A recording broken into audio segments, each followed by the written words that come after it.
This is Carl at National RV Detroit. I'm going to walk you through this 2024 Salem Platinum model number 27RK. So this is a how-to video. It's not a sales video. So I'm just going to show you some of the features and how they work, okay? Here we are at the door side rear. You see you've got the drop-down stabilizers. They drop down to the ground, then you tighten them up. You just don't. The main difference is you don't have to crank them all the way up and all the way down. You just have to snug them up. They snuggle. You have to snug them up. So it's just less work. So this here is your water heater, but this is an on-demand water heater. The controls are inside the trailer. I'll show you those when we get inside. The thing to know out here is this is the master switch, so to speak. Right now it's on, as you can see, this toggle switch here. If you're not getting any power, if it's not working, always come out here and look to make sure everything's okay right here, okay? It also has safeties built into it. If there's no water supply available, or if there's no gas available, it will not light or start, obviously. If there's gas but no water, it will not start the gas burner. I'll talk to you a little bit more about that when we get inside by the switches, okay? Alright, so you have a power awning with LED strip. You have a vent here for the range hood.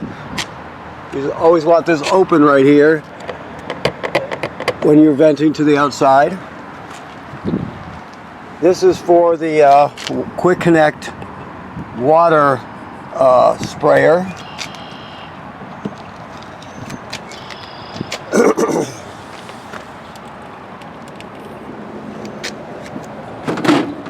Here's the sprayer right here. It has handset and the coiled hose there.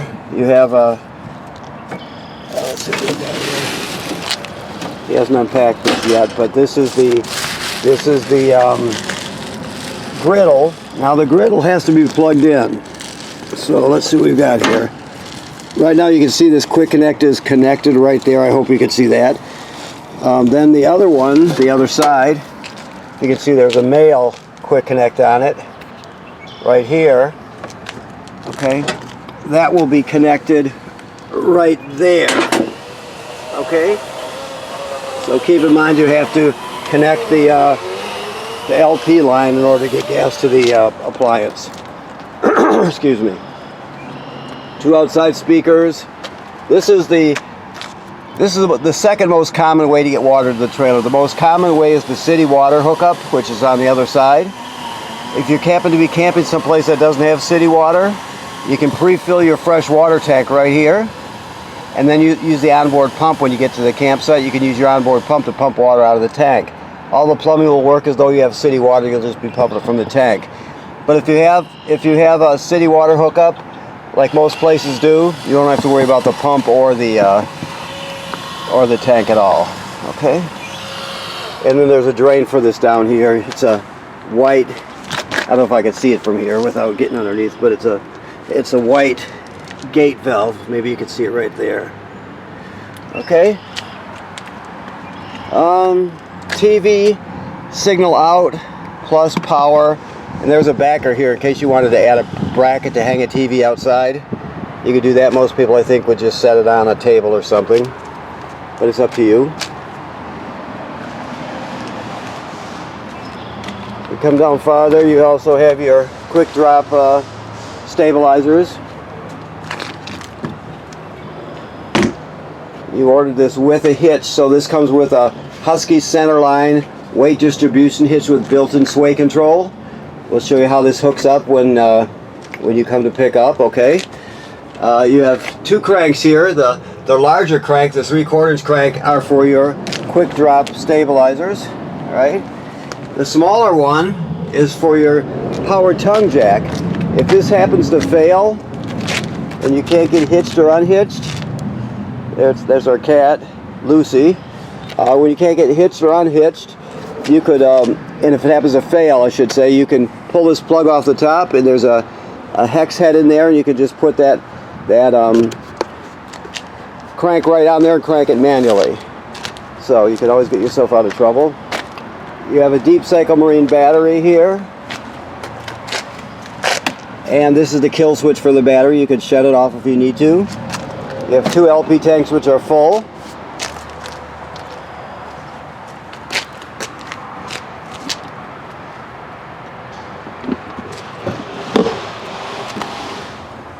This is the mechanism. The bed is a powered bed, so it moves into the sitting position and flat. So that's the mechanism for it right there. Slide room.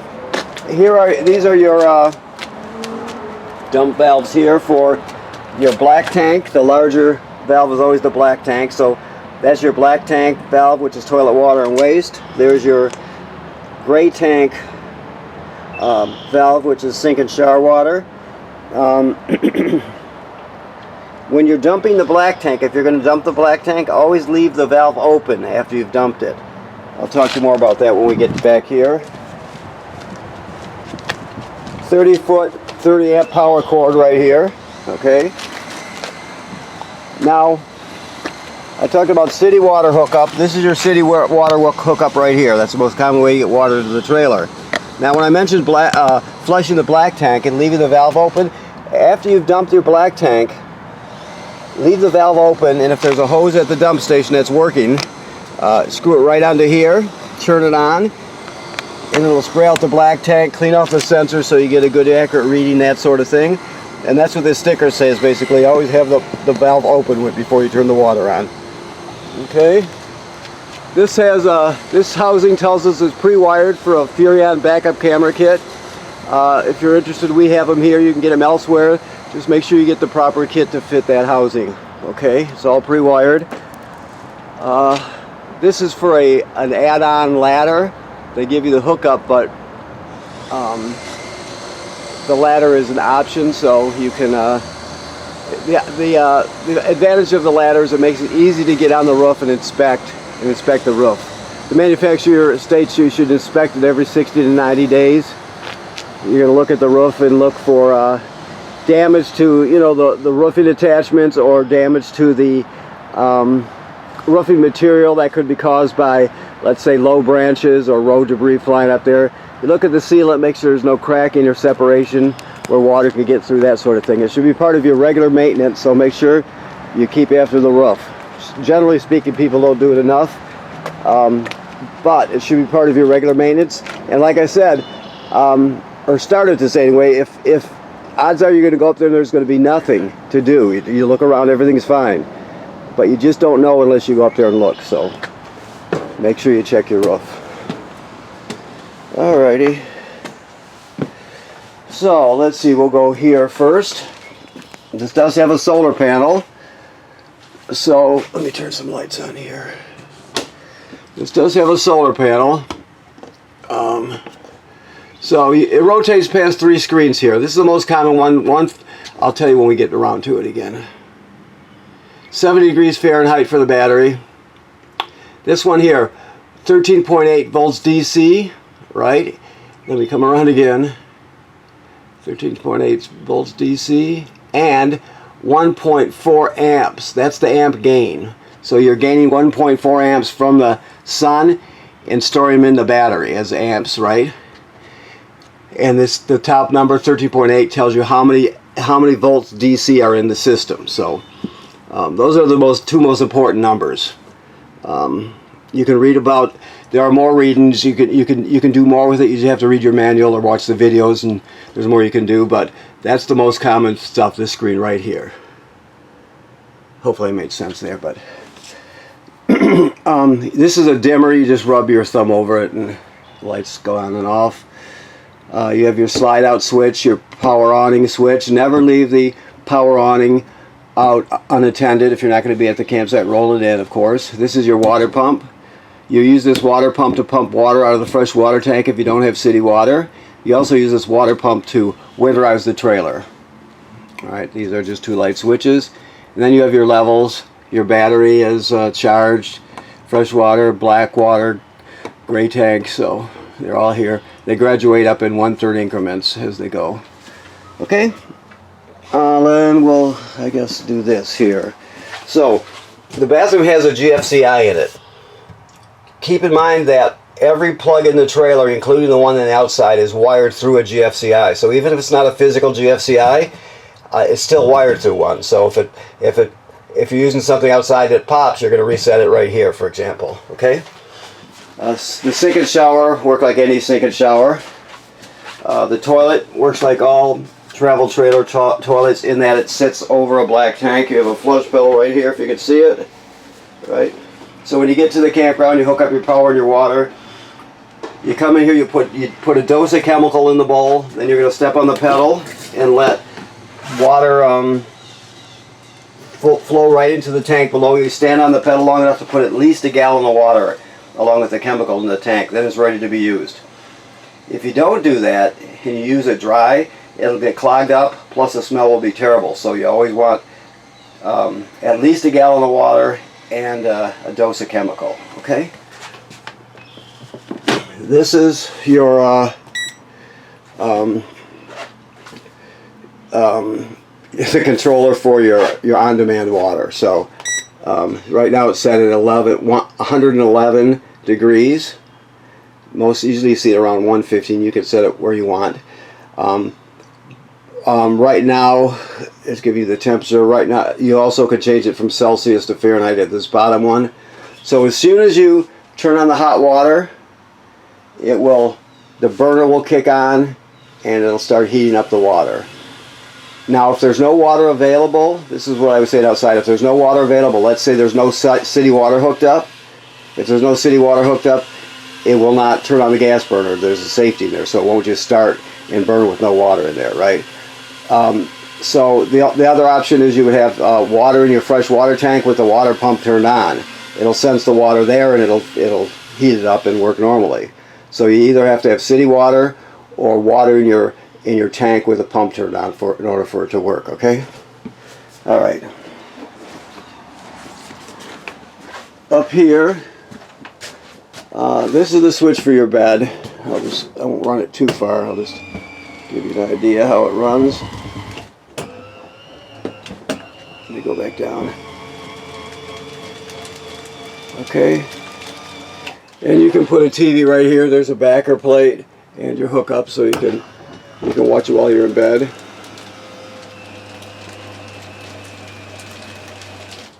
It's got really large windows, which people really like.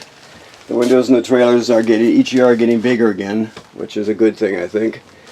You want to be able to, you're camping out in the woods, you want to be able to see out there and see what's happening, not be closed in a box. So, okay. Theater seats or recliners, I guess, is a better description of them. Now, when you're winterizing the trailer, you draw the antifreeze into the system from the hose that's behind this panel here. So you remove this panel. There's a screw there and a screw there. All the screws are number 2 square-headed screws on this trailer. So you remove that panel and you'll see the water pump with a valve with a hose to draw the antifreeze in. Okay. When this is lit up like it is now, I can shut it off, but when it's lit up, it's telling us that the digital antenna is turned on for a TV. TV has a backer right there, so you can put a bracket up there. When you buy it, if you get a TV, it's best to spend the extra money and get one that locks into place. You can get a real cheap one at like Lowe's or Menards or wherever you're going to go. But if you do that, make sure you get the strap kit to hold it in place, because you don't want it flinging around and getting caught by the slide out when you go in and out, that sort of thing. If you go online, let's say like on Amazon, and look at TV mounting brackets for RVs, they'll have some. They're a little bit more money, but they lock into place, and they're just designed for this sort of thing. They're more heavy duty, so it's up to you. But I suggest getting the better one. Alright, so this is your remotes for your fireplace, which is on right now because it's a little chilly this morning. I wouldn't call it chilly, but alright. So it's off right now. Turn it on. Here, you see this button here. I don't know if you can see it that well. It says 0 now. Now it says low. Now it says high. That's the fan speed. So right now on high, it's really kicking out the heat. Okay. You also can change the color of the crystals. The flame. Again, it's pretty bright and we're at a bad angle, but you change the flame. And it also has a timer, so you can set it to turn on and turn off when you want. Okay. So those days where you don't quite need to use the propane furnace, it's a really, really good space heater. You can just use campground power. Speaking of furnace, this is a newer style thermostat. So basically you push it to light it up, and then you go through the modes. Push it till that mode lights up is off. You go to cool, which is air conditioning, heat, whatever you want. When you get to, I'll go to heat. When you get to heat, you just push it, and you're all set. The next one is that lights up would be the temperature, to set the temperature. So say set it at 80 degrees and then push it. If you want air conditioning, you're just gonna scroll through it a bit. Here we go to air conditioning. There. Then it'll ask you fan speed. We'll go auto high, which is as cool as it goes, and it kicks on right there. Okay. You've also got low speed. You got some other speeds. So it's very simple to shut it off. Of course, you're going to do this again. Whoops. Get it flashing right there. Go to off. Push off. Go to fan. Push off. And it shuts off. Okay? It works much better than the old ones do. So you have storage here. Storage underneath. You can configure this into different configurations by removing this panel here, if you want to call it that backrest there. You can drop the table down onto these cleats here, so you can turn that into a bed. So this is potentially 2 beds, and it's also, if you move this around and flip it around, they're dinette benches on both sides, so there's a lot you can do with it. This is your power converter right here. This converts AC to DC power. So when you're plugged into shore power, you have 110 AC on this side. So you have 110 AC circuit breakers like you see at home right here, and they're all labeled. Then the power is converted to 12 volt DC over here. So you got 12 volt fuses, 12 volt DC fuses here, and they're all labeled, right? And there's also a battery tender. So as long as you're plugged in, it's going to sense to see how much energy your battery has up front. It automatically detects, like it says right here, it automatically detects the type of battery, and it'll charge it. So as long as you're plugged in, it's going to charge your battery and make sure it stays charged. So when you're pulling down the road, your tow vehicle's alternator will charge the battery. When you're plugged into shore power, your controller will charge the battery, and the solar panel will charge it as it can, depending on the conditions outside. Okay, so distribution center for AC, AC to DC converter, and battery charger. This is your carbon monoxide LP gas detector. It should always be green. If it's not glowing green, get it serviced immediately. Okay.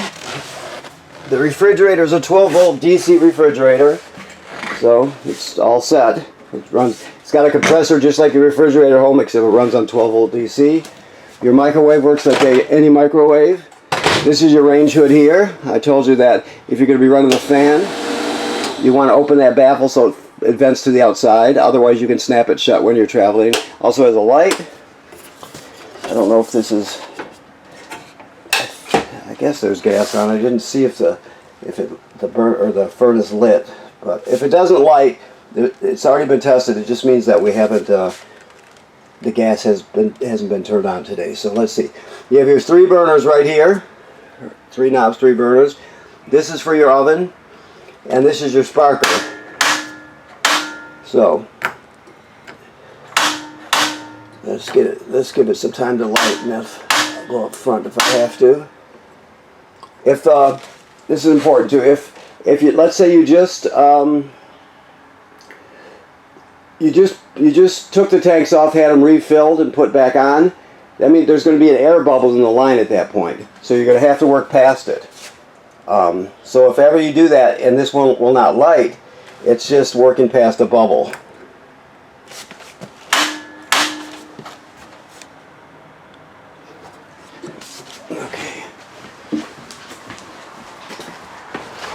Let's go outside real quick. Rather than just messing around, we'll do it like we should.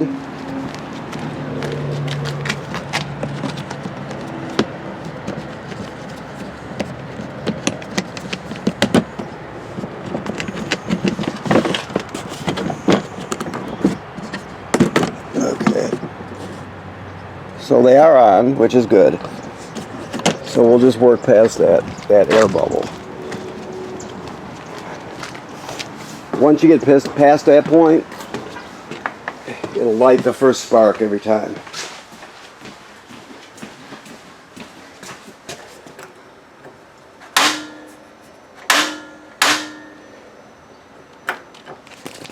Okay, let me set this down so I have two hands here.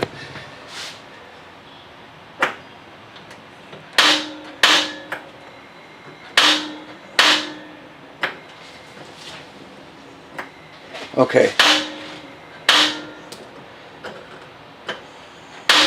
There it goes. You see that one is lit. So, this is what I was doing wrong. The newer models, starting with the last 6 months, some of them are shipped with a safety device. First of all, I did have to work past the air bubble, but now, before you used to be able to turn it like this and then spark it, right? Sometimes with these, let me see.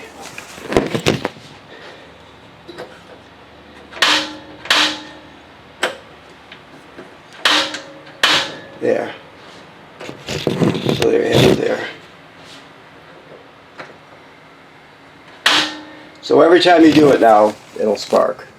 I mean, it'll light. Okay, that's better.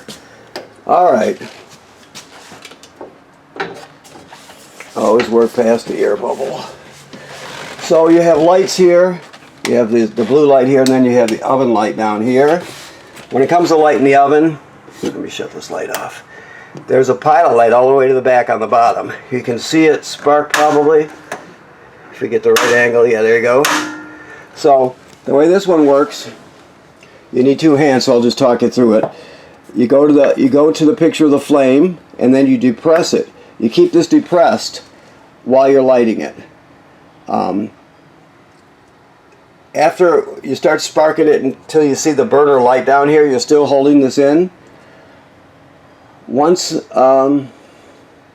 you see it light, you hold it for another 10 or 15 seconds to heat up the thermocouple, and then you're all set. It'll stay lit. If you don't wait that 10 or 15 seconds and the thermocouple doesn't heat up, it won't stay lit.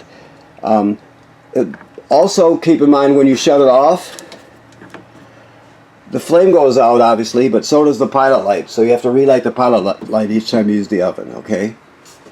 Alrighty. Alright, we got there. That was a long way to go for a range, but we got you there. So the rest of it is just storage and that sort of thing. Okay. Keys are hanging right here. Got a pantry here, of course. So, okay. So I want to thank you for purchasing your trailer here at National RV Detroit. Remember I said about inspecting the roof. That's very important every 90 days or so. A couple times a summer, whatever, you want to go up there and take a look or have somebody take a look. Right now the antifreeze has been purged from the system and replaced with fresh water, so it's good till the fall or early winter, whatever. So keep that in mind. We'll show you how your hitch works when you pick up, and you'll be able to go through the whole trailer, try everything, and ask us any questions afterwards, and we'll answer all your questions, okay? Thank you.